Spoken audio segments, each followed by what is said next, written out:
dysorthographie, dyspraxie, etc.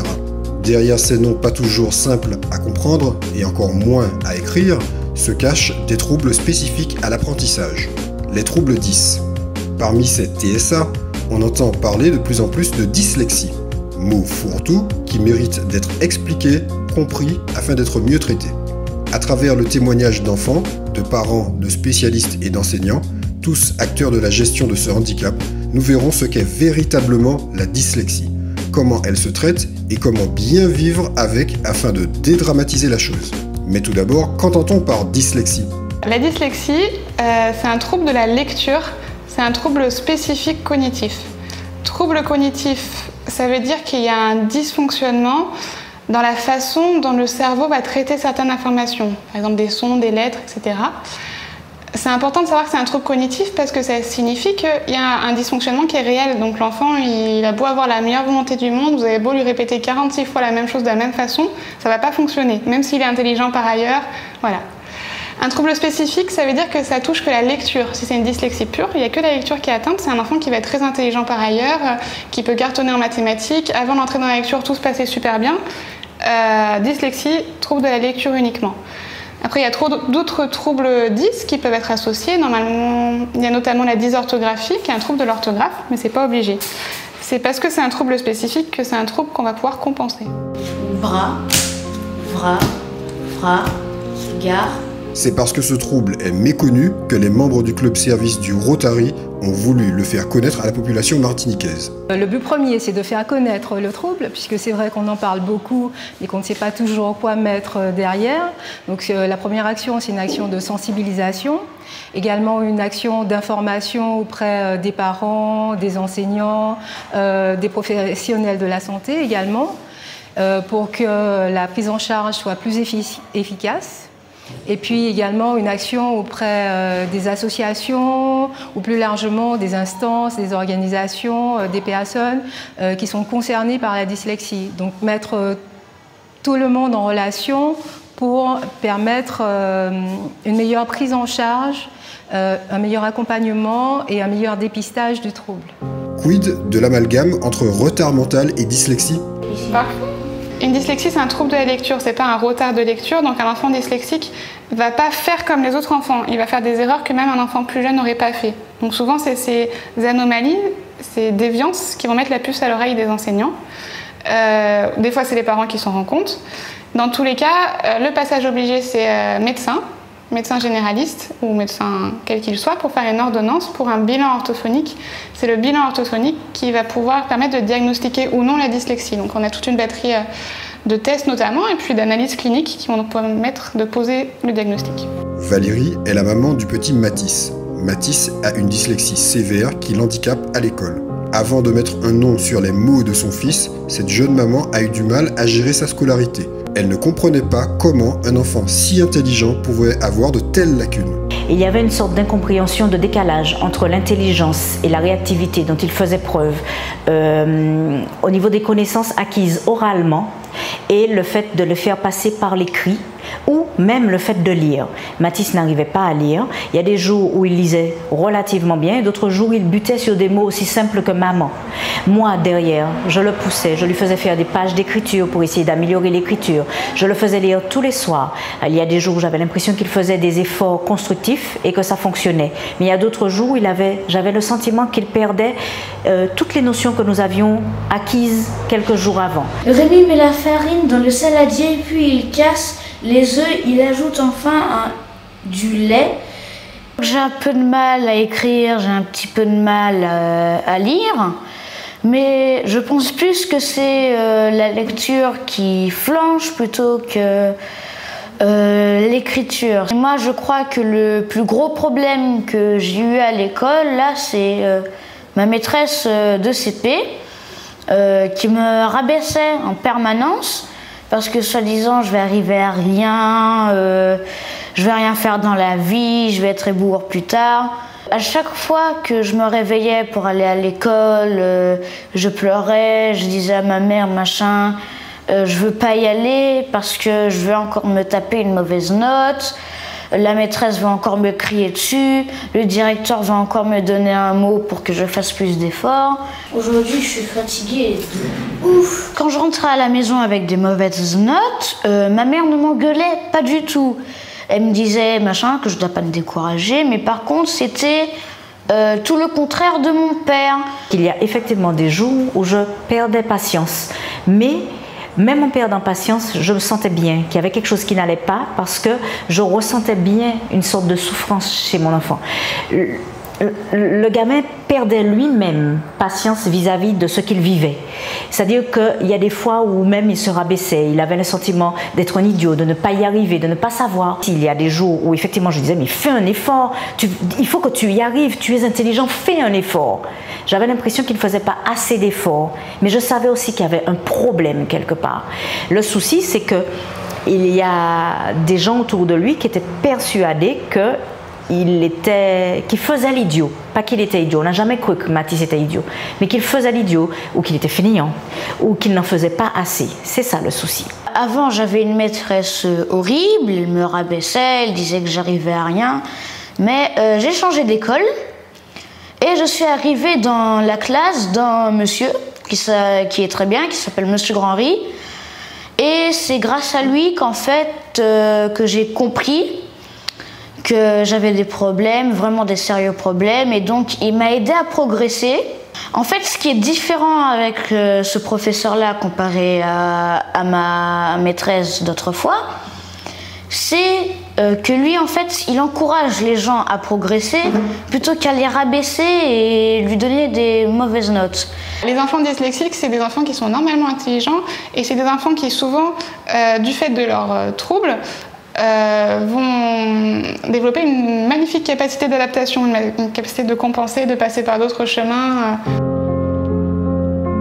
La méthode pédagogique joue donc un grand rôle à l'école, mais à la décharge du corps enseignant, il n'est pas toujours aisé d'apporter un enseignement scolaire adapté à chaque enfant dans une classe nombreuse. De manière générale, c'est la volonté de toute façon d'aider tous les élèves, elle est bien présente. Ce qui peut être un petit peu plus difficile, c'est la mise en œuvre, compte tenu du fait que dans une classe, il y a beaucoup d'élèves et qu'on a déjà des hétérogénéités dues au niveau des élèves, les uns par rapport aux autres d'une part, et à leur appréhension de la discipline d'autre part. Mais avec quelques petites astuces, même malgré les moyens humains, parce que je veux dire que ce qui manque surtout, ce sont des moyens humains. Quand on a les élèves, par exemple, en demi-groupe, on s'en rend compte, on a la moitié de la classe, on est beaucoup plus efficace qu'avec une classe entière. Mais malgré cela, on a quelques petites astuces qui permettent de mettre les élèves un peu plus à l'aise. Et plus particulièrement en ce qui concerne la dyslexie, quand on en a conscience, eh bien, il y a quelques efforts qu'on peut faire pour que les élèves aient moins de difficultés. Peut-être pas gommer toutes les difficultés, mais en tout cas, qu'ils puissent avoir un confort peut-être supplémentaire pour pouvoir étudier dans des conditions un peu plus favorables. Les aménagements pédagogiques qu'on peut mettre en place pour les enfants dyslexiques, c'est des aménagements dont les enfants dyslexiques ont besoin, mais qui vont aider toute la classe. Voilà, ça c'est une chose intéressante à savoir, parce qu'en gros, on épure la tâche, on la rend la plus facile possible, on enlève toutes les difficultés surajoutées. C'est-à-dire que si l'objectif c'est de faire passer une notion de mathématiques, on va enlever tout ce qui habille cette notion de mathématiques pour vraiment la faire passer. Donc ça aide tous les enfants, c'est important à comprendre parce que les pauvres enseignants, ils ont des enfants dyslexiques, mais aussi dysphasiques, dyscalculiques, hyperactifs. Ils ne peuvent pas faire des cours particuliers à chaque enfant, donc c'est des aménagements qu'ils mettent en place pour toute la classe de façon générale. Voilà, si on comprend bien qu'il y a qu'est-ce qu'on veut faire passer, quelle est la notion qu'on veut transmettre, on arrive après à aménager pour que tout ce qui habille cette notion ne pose pas de difficultés aux enfants. Notamment pour un enfant dyslexique, on va éviter de passer par le langage écrit et favoriser l'oral. À mon sens, ce qui est important, ce n'est pas la production écrite de l'élève, mais c'est ce qu'il a appris, c'est ce qu'il sait faire. Et d'une manière ou d'une autre, l'idée est d'évaluer ce qu'il sait faire. Donc, je me dis qu'un dyslexique, par exemple, qui a beaucoup de mal à l'écrit, mais qui comprend les mathématiques, ce serait injuste qu'il soit pénalisé par une mauvaise note, puisqu'on parle de notes encore dans le système français, qu'il soit pénalisé et qu'on lui renvoie surtout une image de mauvais élève, alors qu'il est peut-être bien meilleur que d'autres et que son problème n'est pas mathématique, voilà, n'est pas dans la compréhension. Et à mon sens, l'important, c'est surtout ça, c'est d'évaluer véritablement les capacités de l'élève et pas sa capacité à rentrer dans le moule.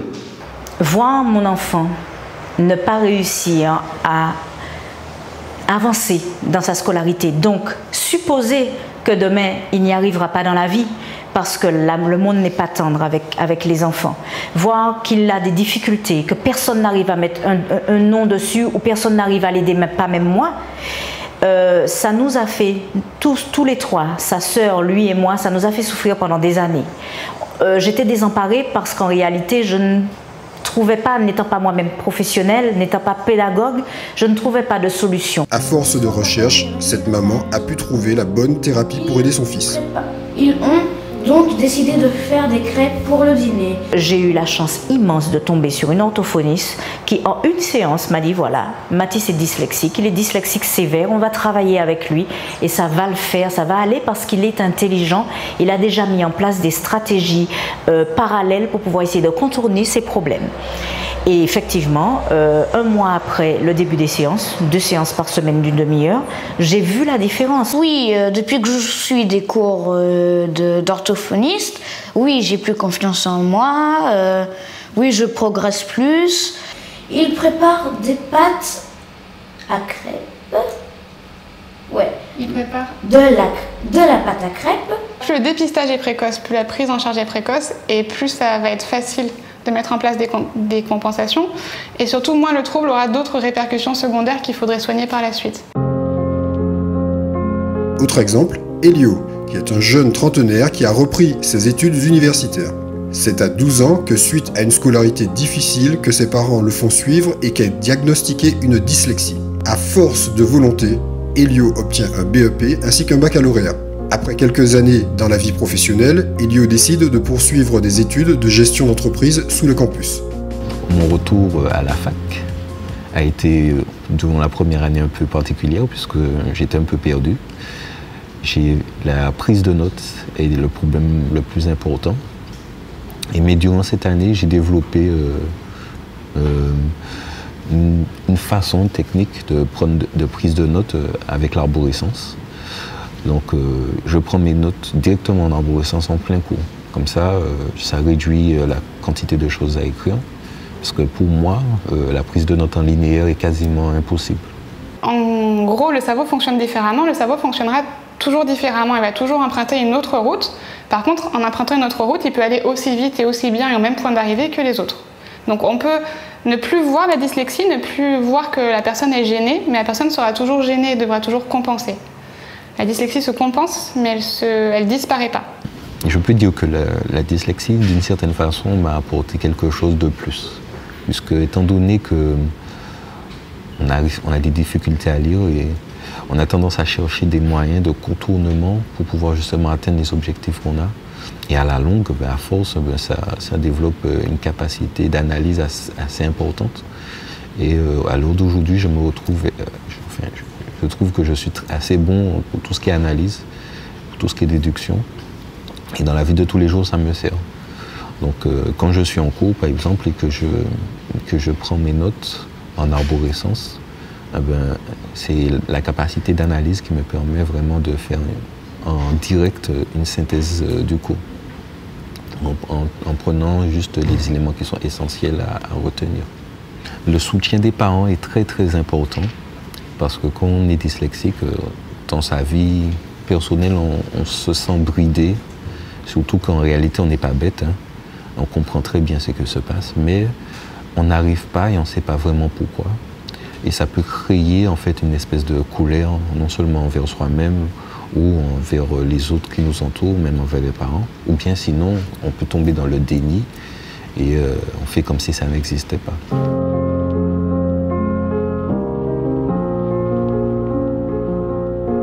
Alors pour commencer, je voudrais donner un message aux parents qui ont des enfants dyslexiques.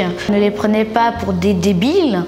Ils sont juste un peu différents des autres enfants. Ils n'arrivent pas à se concentrer, machin. Et pour tous les enfants qui sont dyslexiques ou qui ne le savent pas vraiment, demandez aux parents s'ils peuvent trouver une orthophoniste ou ne vous découragez pas. En tout cas, si vous avez un prof qui vous décourage, qui vous dit des trucs pas gentils, qui vous met des mauvaises notes pour rien, ne vous découragez pas. Et surtout, le meilleur remède que moi j'ai trouvé, c'est me trouver des bons amis qui vont faire tout pour t'aider. Et voilà, c'est le message que je voulais faire passer. Quand on est jeune, vraiment, dans l'adolescence, on est injuste. Les adolescents entre eux, ils sont vraiment dans l'injustice totale. Mais en grandissant, en fait, et surtout avec la compréhension de l'handicap, la vision change et les choses changent. En tout cas, moi, en ce qui me concerne, la compréhension de ce qu'est la dyslexie a été salutaire pour moi, parce que j'ai compris que j'étais pas nul, j'étais pas bête. Et aujourd'hui, en fait, quand je suis confronté à d'autres personnes, c'est avec une plus grande facilité, une plus grande aisance que je présente mon handicap et que je dis que voilà, pour telle et telle chose, j'ai des difficultés. Et c'est des choses qui peuvent se comprendre, qu'on explique bien, qui peut être compris. Chose que je ne connaissais pas quand j'étais adolescent. Donc la honte vient, on se cache, on ne participe pas. Alors qu'on veut participer, on sait qu'on connaît les réponses, mais on n'ose pas les dire. Et parfois, ça peut être très, très mal vécu. On peut très bien vivre avec une dyslexie, on peut travailler avec une dyslexie. Si on a une prise en charge, ça va être plus facile, il y aura moins de souffrance face au langage écrit, c'est sûr. Mais il y a plein d'adultes dyslexiques qui travaillent, il y a plein de personnes célèbres qui étaient dyslexiques. Notamment, il y a Einstein qui était dyslexique.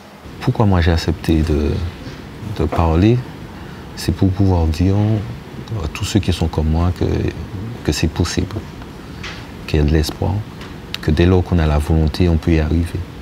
Maintenant, il faut évidemment se donner les moyens et chercher par quel arrangement on va pallier à nos difficultés, mais c'est possible.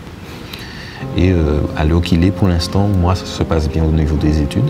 J'espère que ça va continuer et que je vais arriver au plus loin que je peux. Mais je sais qu'aujourd'hui, je sais avec certitude que c'est réalisable.